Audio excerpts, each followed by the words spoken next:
உயர்ந்த இடத்தில் இருக்கும் போது உலகம் உன்னை மதிக்கும்.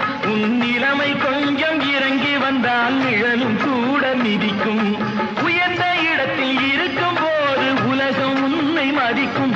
உன் நிலைமை கொஞ்சம் இறங்கி வந்தால் நிழலும் கூட மிதிக்கும்.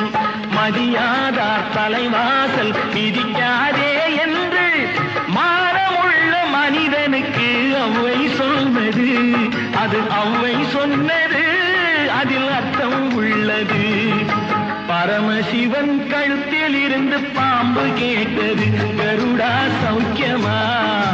யாரும் இருக்கும் இடத்தில் இருந்து